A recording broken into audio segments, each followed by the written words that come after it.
नमस्कार। तुला राशि के लिए एक नया विषय।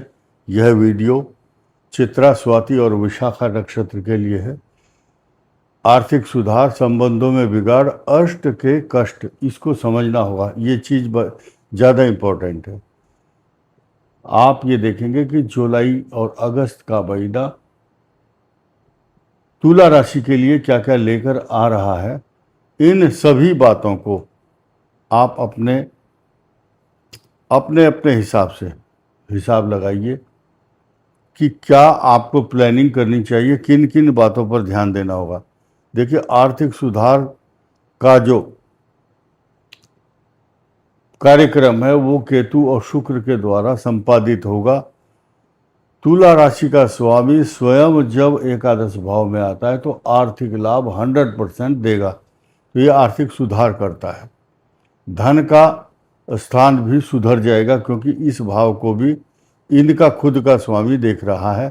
साथ ही साथ शास्त्रों में लिखा है, यो यो भावा स्वामी दृष्टो युतो वाह तस्य वृद्धि स्यात्। जो जिस भाव को उसका मालिक, उसका स्वामी देखता है राशि का, उस भाव की वृद्धि होती है। धन की वृद्धि तो होगी, खजाने के अंदर फुल भरा हुआ होगा आपका यथाशक्ति, या जितना आप चाहते हैं उतना धन आपको मिलेगा। मंगल की दृष्टि आमदनी भी बिल्कुल घोषित करती है कि आपको लाभ होगा। दो चीज। अब इन दो चीज़ों के लिए चाहिए क्या, बहाना चाहिए कि किस्मत में होगा तो। अब किस्मत को भी सुधार रहे।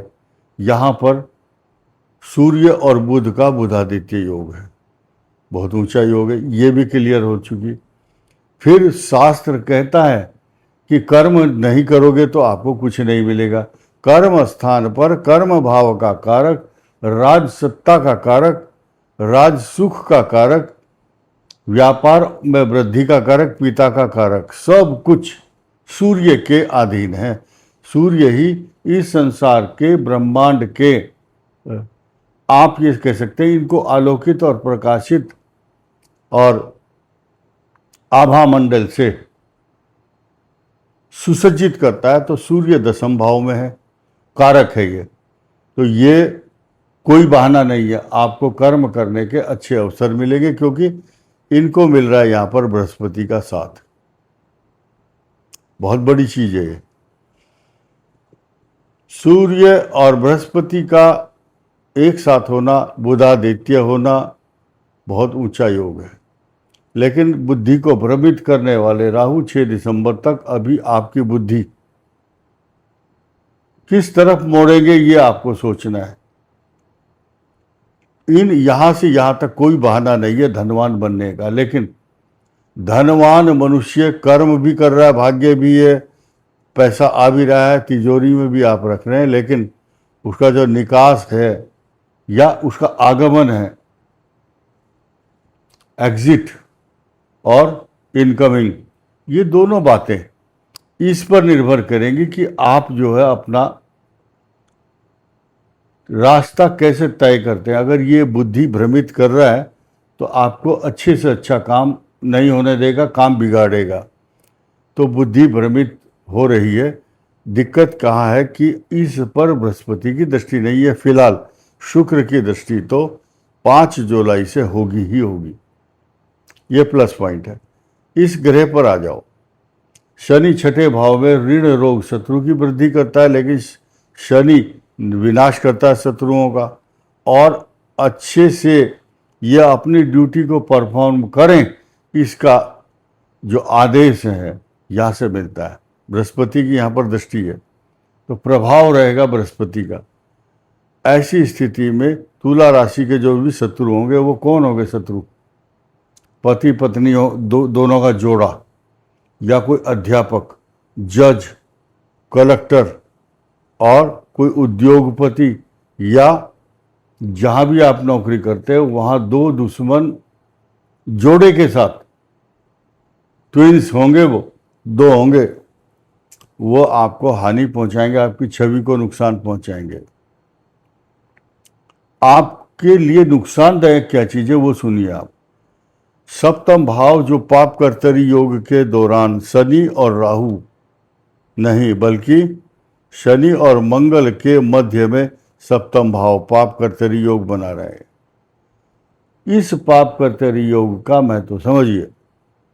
यह आपकी मैरिज लाइफ को डिस्टर्ब करेगा या मैरिज लाइफ का कोई ना कोई ऑपरेशन कराएगा छोटा मोटा।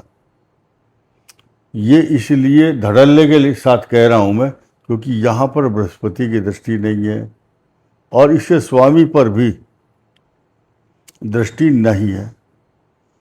तो जो तुला राशि वाला आर्थिक सुधारों के लिए तो आप बिल्कुल ठीक है जुलाई अगस्त, लेकिन समस्या जो है पारिवारिक संबंधों में जो खटास है, पारिवारिक संबंधों में जो बिगाड़ है, और आपको तुला राशि के जो जातक हैं ऐसे समय पर जिनके ग्रह, सिर्फ नोट करना दोबारा बोलना हो, उनके लिए कष्टकारक है जिनका अष्टम भाव कष्ट में है, सभी के लिए नहीं है।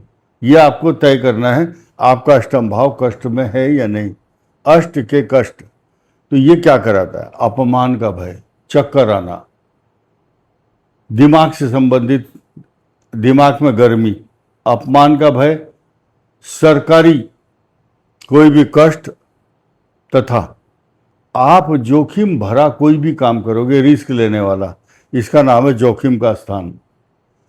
आप फंसोगे या अपमानित होना पड़ सकता है, ये अपमान कराता है। यहाँ पर अष्टम मंगल, स्वामी कहाँ का? ये द्वितीय और सप्तम।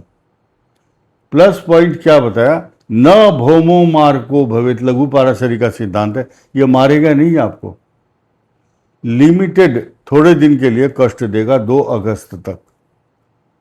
कष्ट क्या देगा? जहां भी आप अति करोगे, अति की भली न बोलना, अति की भली न चुप, अति की भली न बरसना, अति की भली न धूप। जब भी आप अति करोगे, लड़ाई करोगे, झगड़ा करोगे, तो आप इसका शिकार हो जाओगे, क्योंकि ये बोलता है कि मैं आ गया हूं आपको संभालने के लिए।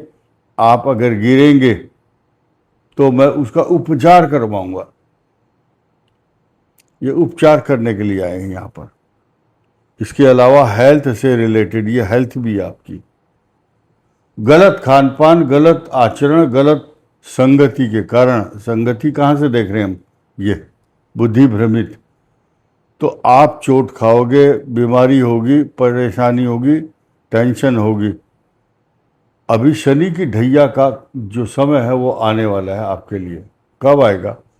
अगले साल। इसीलिए अभी जो आप सिग्नेचर करोगे, अभी जो गलतियां करोगे अपने कार्य क्षेत्र में या अपने रिश्तों के दौरान या पारिवारिक समस्या के कारण, तो अगले साल इसका स्वास्थ्य का प्रभाव आपके ऊपर पड़ेगा और कुछ समस्याएं शनि की ढैया के दौरान होंगी और कुछ सुधार भी होंगे, क्योंकि जब शनि यहाँ आएंगे नीच राशि में तो उनकी दृष्टि सीधी यहाँ पर होगी। जिन जिन तुला राशियों का सपना अभी मकान, जमीन, प्रॉपर्टी, जायदाद का बना हुआ है, वो सपना अगले साल शुरू हो जाएगा पूरा होने के लिए।